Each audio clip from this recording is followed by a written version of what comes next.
Hello, my name is Joel.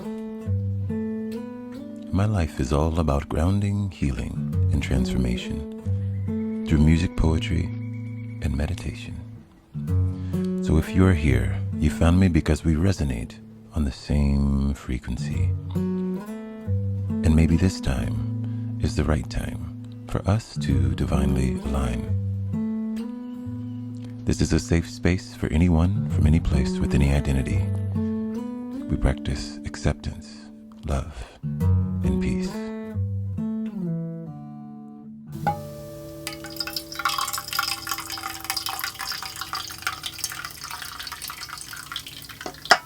Hello, beautiful souls.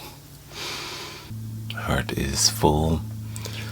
I have a question for you this morning. It's one I asked in the community, which is, when was the last time you felt courageous? And how did that feel in your body? When was the last time you felt courageous? And how did that feel in your body? Courage feels like the sun empowering softly. It was momentary and felt out of body. It feels like a deep knowing of what needs to be done. And a little bit of anxiety and endorphins. Yeah, we were diving into this question this morning as a part of our practice. And I had been contemplating this connection between vulnerability and courage and authenticity. And being vulnerable is often seen as a weakness. And in some ways, it can be. But in other ways, it's actually our gateway to freedom, our gateway to authenticity. And I was reminded of this quote by Maya Angelou, which is, courage is the most important of all the virtues. Because without courage, you can't practice any other virtue consistently. You can practice any virtue erratically, but nothing consistently without courage. And it brings home, how we do this 2 steps forward, 1 step back thing. Because what we're really trying to find is our sense of courage, which can be defined as strength in the face of pain or adversity or fear or lack or doubt. How do you stay consistent in courage? This contemplation, this remembering the experience of courage embodied, moving from fear, uncertainty, or doubt to action, to go, okay, what I actually want is something different. And I need to change things. I need to mobilize. I need to speak my truth. I need to move differently in this space.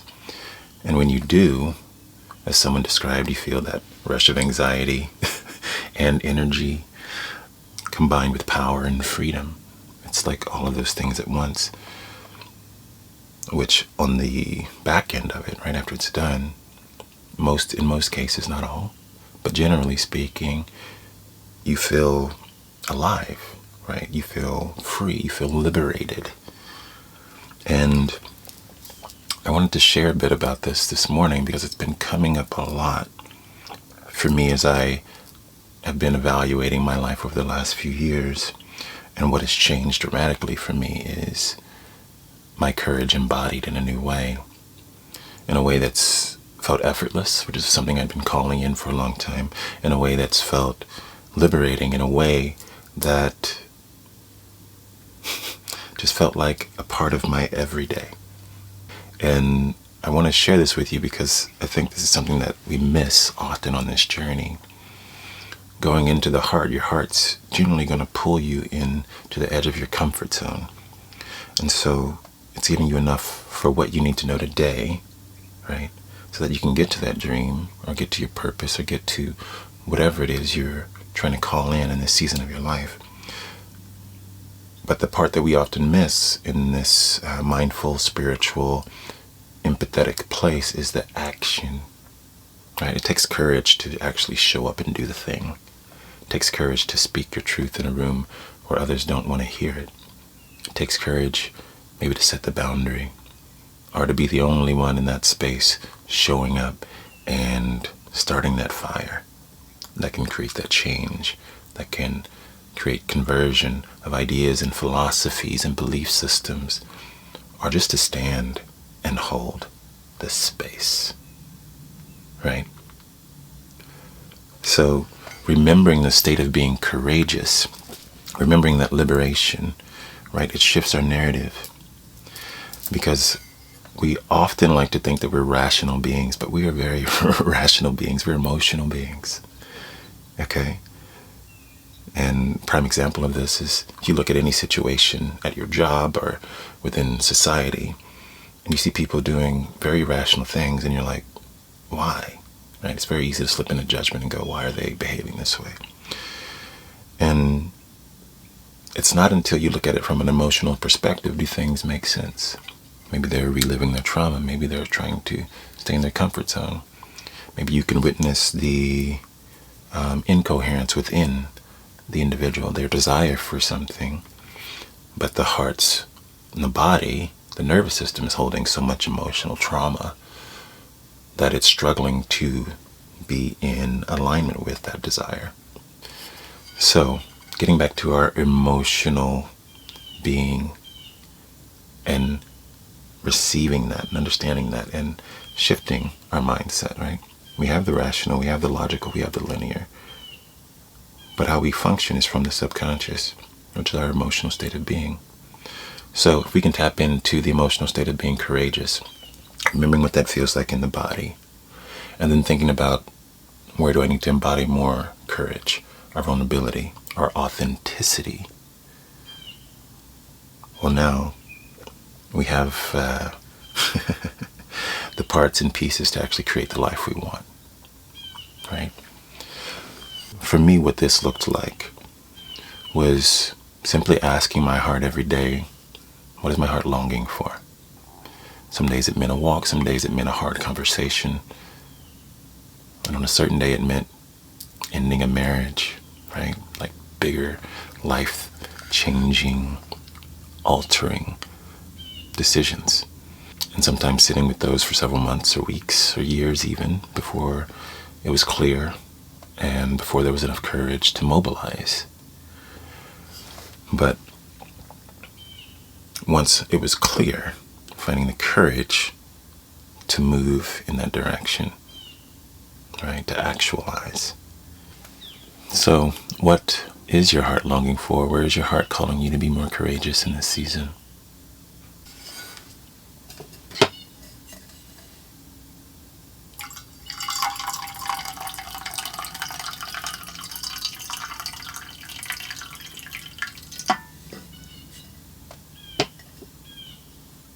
Being able to let go.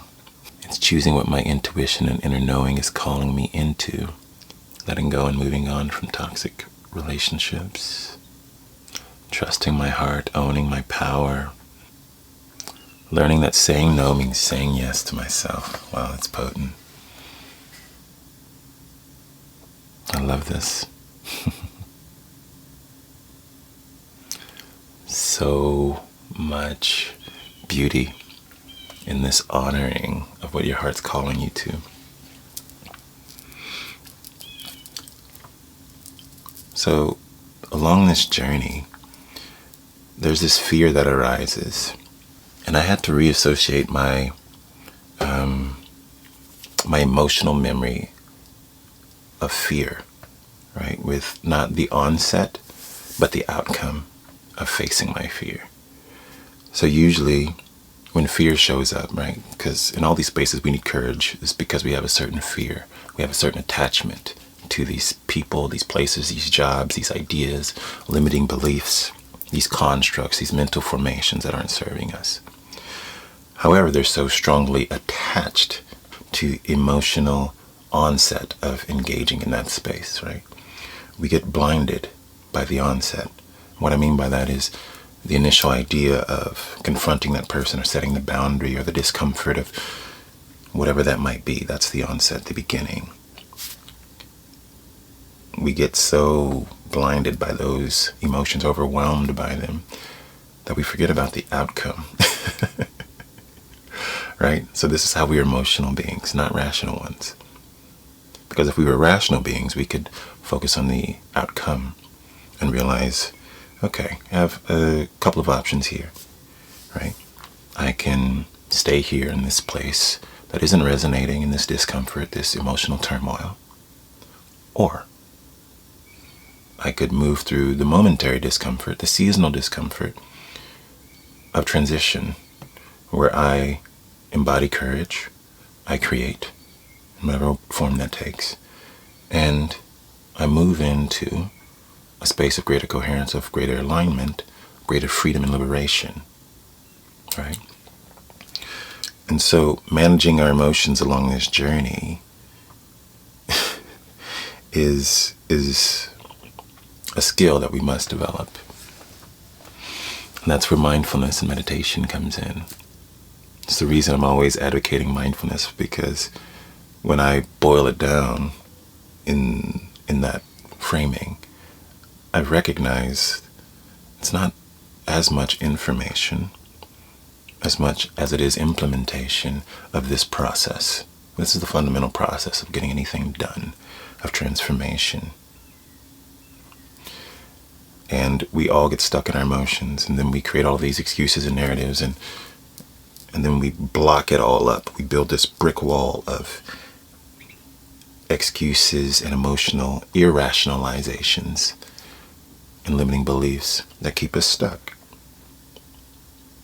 And so, right, sitting in meditation, taking a moment just to connect to the breath, it sounds so cliche or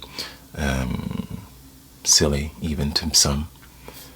But when you sit, there's a moment to investigate how your awareness, how you are engaging with your thoughts, your ideas, and your emotions. And many of us have such strong attachments.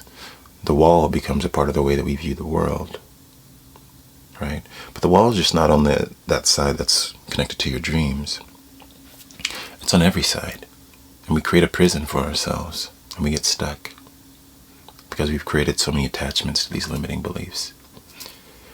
So, in those seasons, like now it sounds like for many of you, where you're feeling your heart calling you to other things, there's this beautiful, beautiful practice of just sitting and letting go of those attachments to this thing, right? Just letting go, connecting to the breath. And in that space, you recognize it's just a belief. It's just an idea. And as you do that, you're literally changing your brain.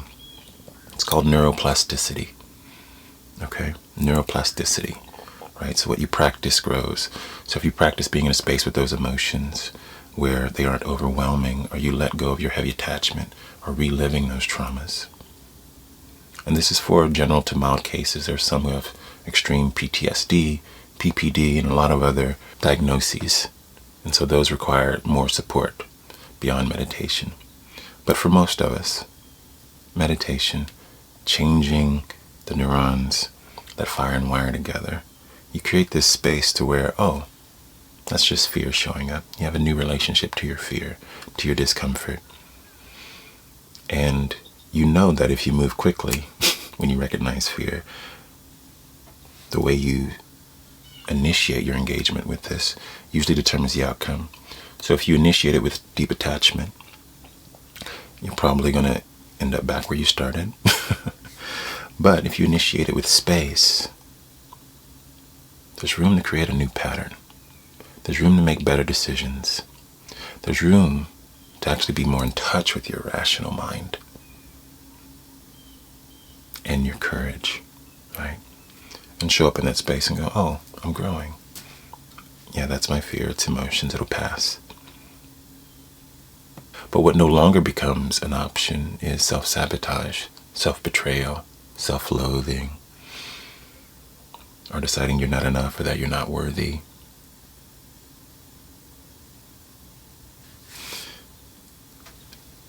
So calling in that space that you've created now, you're no longer attached to these excuses and ideations that are blocking you from what you want.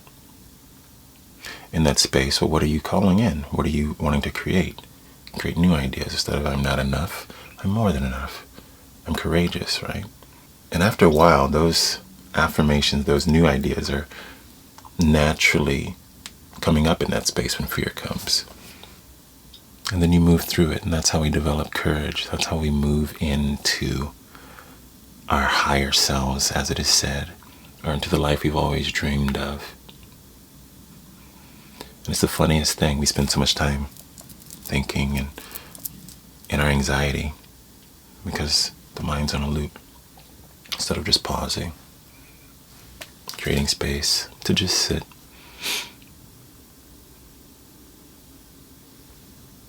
Allow that process to stop, to pause for just a moment. And in that gap, plant new seeds. So I'm hoping that you all embody that kind of courage. And I'm open for a bit here around any questions you might have around that process. Here's a question. What if you run from that pause?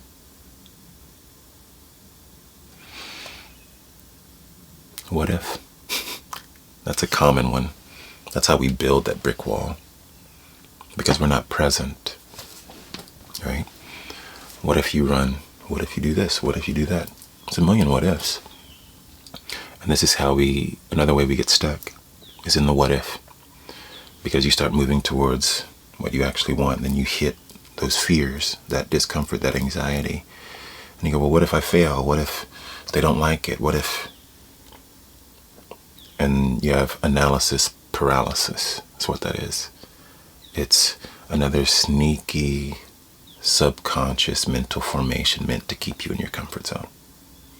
It paralyzes you, right? And that's our caveman biology, wanting to keep you safe, which is a beautiful intention.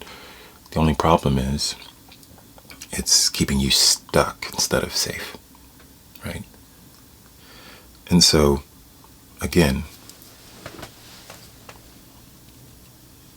what if? You'll have the same outcome you've been having is what if? So developing courage. And it starts really simple, which is why I'm always asking you every day, how's your heart? To create that momentary breath or two, right? To sit with it.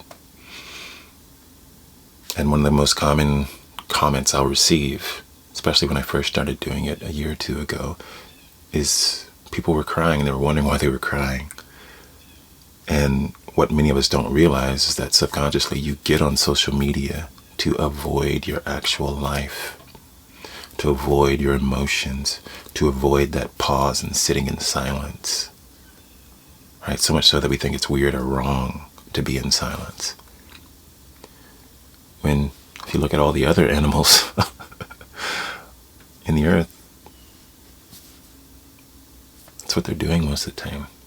Okay? They're not trying to regulate their emotions with distraction, or ignore them rather. So start small. If you can do it for one breath, you can do it for two. If you can do it for two, you can do it for four. And work your way up, right? Which is why I'm a big advocate for a micro meditation practice. So if you're running from the pause, start small. Here's something you can do. Every day you wash your hands, you brush your teeth, you wash your face. Pick one of those. And as you're doing it, instead of letting your mind run rampant as it may normally, or thinking about the next thing or whatever thing from your past, allow yourself to be fully present. So one option, we'll just use washing your hands, is having a little mantra for awareness and consciousness. So washing my hands, I hope that every being has pure hands to receive reality, holding that intention. And what you're doing is you're directing your consciousness into a specific space so that you're not being taken by the monkey mind, but rather you're guiding it. Another option is as you're washing your hands, be fully present to the sensations in your fingertips, touching one another, the water, the soap, the transition from dryness to wetness. Becoming fully present in the body regulates the nervous system, cultivating that skill, right, versus the mental formations which are causing your anxiety and turmoil, right? This is something It's also been called SIFT as an acronym. And it basically helps you get out of the mind and into the body, into the present moment. What's happening? Because what if is all about imagination. What if is all about getting into a space that has nothing to do with the present moment. And that's what keeps most of us stuck. We're so busy replaying things that don't resonate, that we're not focusing on what we want, right? And if you're in the what if, you're running away, right? So if you think about a target, right? So the camera right in front of me, that's my target. And that's what I want. But in order to get what I want, I have to move through my fear and be courageous and set my boundaries or start my business or put myself out there back in the dating world, whatever it is. And that takes vulnerability. And so instead of, I create these what ifs. What if this happens? What if that happens? What if this happens? And I run away from the very thing that I want. And you can run in 359 degrees away from the thing. You could be so close and start off by a degree and end up in the wilderness, something you don't want, right? And this happens all the time. And we wonder why we don't like the life we have. It's because we've been running away from what we want, because we're afraid. And we haven't been intentional. So maybe while washing your hands, be very intentional. What are you creating? I have. I am. Right? I have this career. I have this kind of relationship. I have this kind of emotional freedom. And as you continue to focus your attention, right?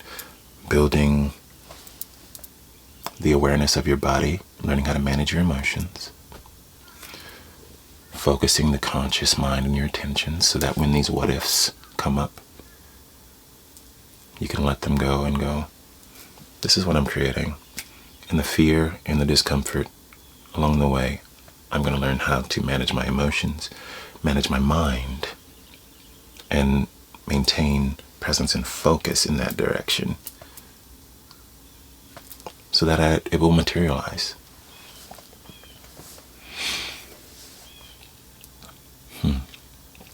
Yes, so SIFT, to get back in the body and out of the mind, doing the what ifs and all of the ideating in the future and the past of things that aren't existing in present reality. SIFT, sensations, images, feelings, and thoughts.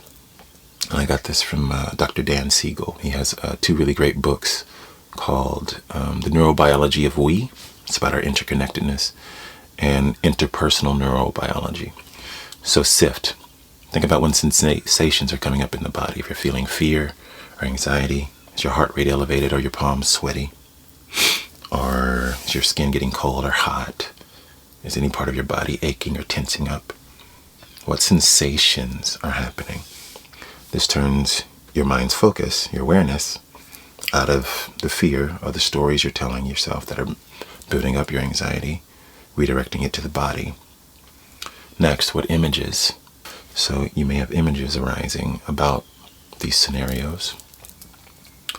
Again, it's taking you out of the idea of that thing happening, but into, okay, what images? Am I seeing red? Am I thinking about doing something or evacuating? What feelings? Can you name your feelings? This is really important. And I want to say emotions, because a lot of times we'll say I feel, and we'll make a statement or a judgment.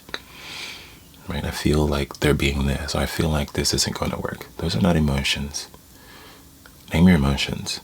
Are you frustrated? Are you angry? Are you upset? Are you feeling sorrow? Are you joyous? Right? Are you feeling multiple things at once? But if you're like me, you probably have to get out the emotion wheel a lot. And I still get it out when I need to, because it's very easy to slip into that habit because we weren't trained this way in our upbringing. So sensations, images, feelings, more specifically emotions, and then thoughts. What thoughts am I having? Just name your thoughts. Don't see them as reality, right? So maybe you're having this thought about this bad thing that happened to you years ago, but see them as just that, thoughts. They're not reality. And in that space, you're creating space between this old pattern, essentially, and learning how to manage those emotions and return to the present. So what sensations am I feeling in my body? What images are coming up? What feelings, emotions am I experiencing? What thoughts? And when you do that, you'll notice that you'll slowly kind of come back into the present moment. And then the next step that I always practice is COAL, C-O-A-L. So it's curiosity, openness, acceptance, and love. So get curious. Like this person saying, what if? Well, okay. Why anytime I move in that direction is this question coming up? Maybe that might be a more beneficial line of questioning, right?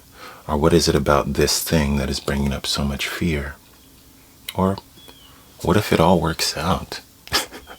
What if sitting, after I've tried everything else, what if sitting for 5 minutes a day is the thing that helps liberate me and helps me to create what I really want, right?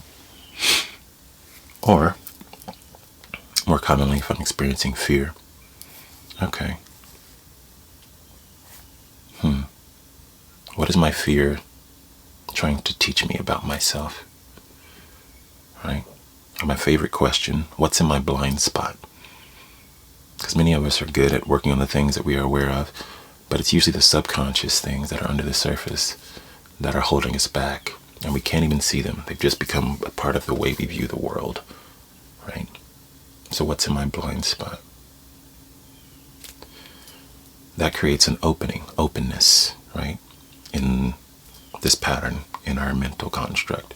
Oh, what's in my blind spot? Now instead of looking for things that affirm my limiting beliefs, I'm looking for things that are outside of my normal pattern, outside of my normal way of seeing things.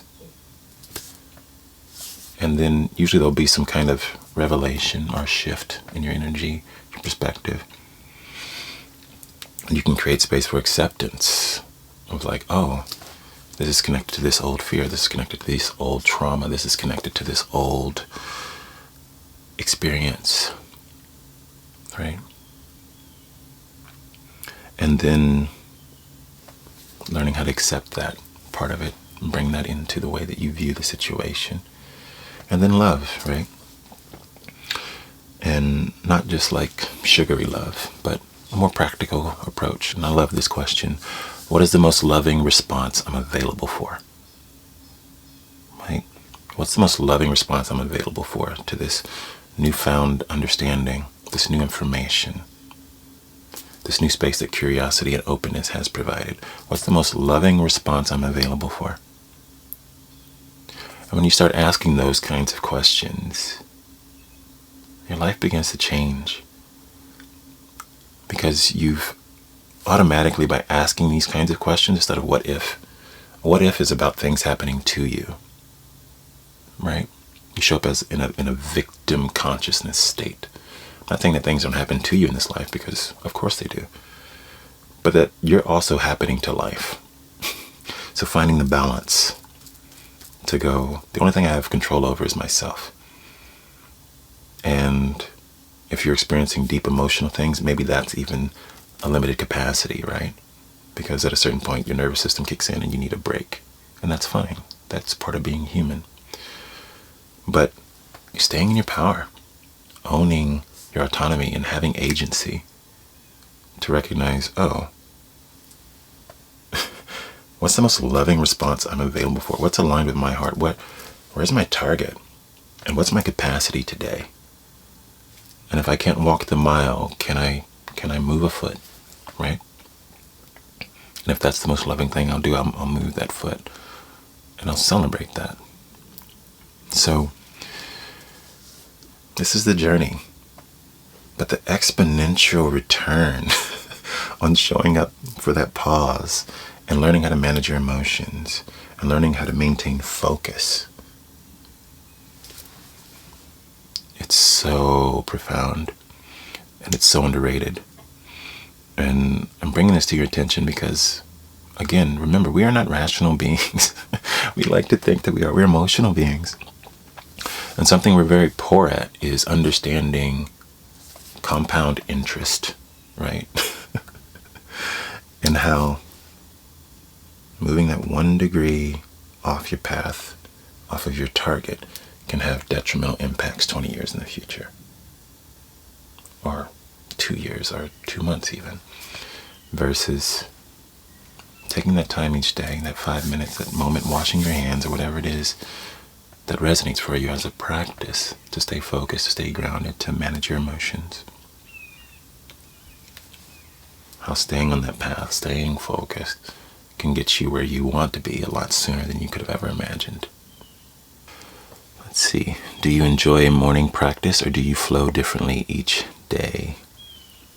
It's yes to both, actually. So every day I have a morning practice of my own, but it flows differently every day. And so some people function well in a very rigid construct. I'm not one of those people. I function better in fluid construct.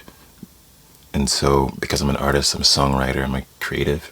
So what that means is I have a construct that's based on principles and not a structure. So I use my RISE framework of my journal for my practice. And the reason I love the RISE framework is that I can apply it to any medium. So really quickly, it's an acronym: release, inquire, self-awareness, and empower. Okay? So within the journal construct, and if you're interested in this journal, it's on my website. It's available on Amazon. Release. It's all about clearing your canvas, right? So we're always having an energetic exchange with the world around us. We're always absorbing people's vibes, whatever our exchange might have been that might have triggered our insecurities, or they might have said something that was outright rude or harmful. But all these things are happening on a subconscious level, and we have to move and go to work or take care of our kids, or maybe we just don't want to experience them because we're all in the habit of avoiding our feelings and emotions. So within the journal, it's a moment to have a stream of consciousness brain drain.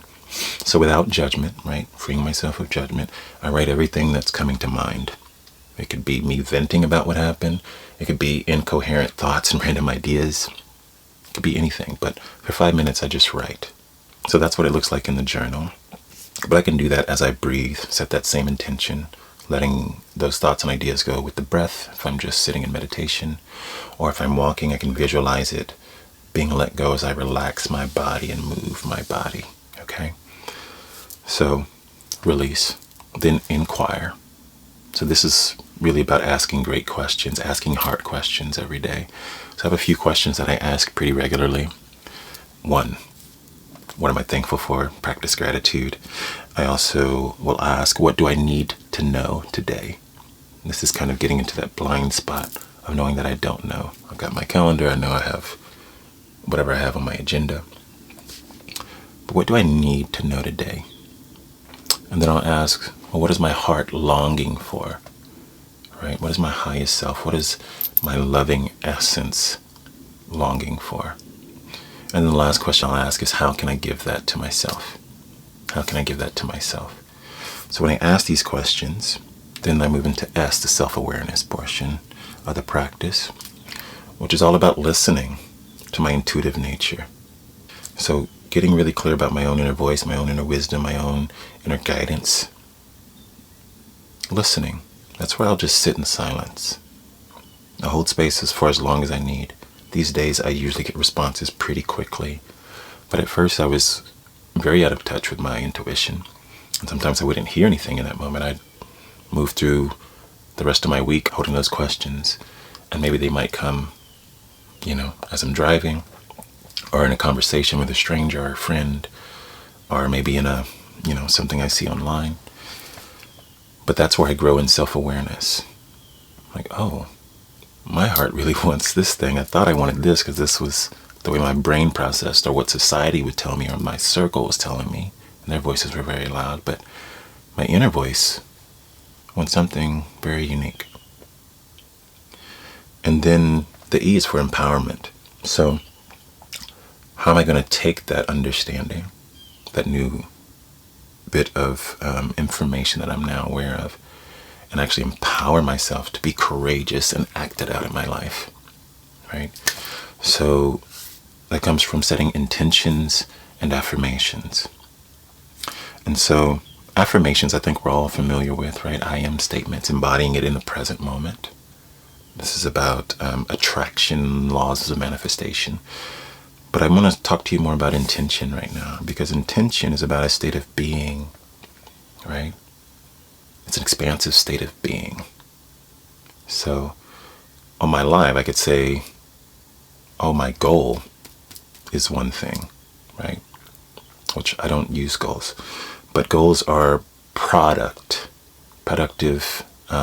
tools that help us get to a very specific thing, which is great. But the soul wants to expand, right? And so it's limiting in a way, those goals, right? Because there's always an underlying intention. So if your goal is to make $1 million, you can have this plan, a business plan, an idea, that's great.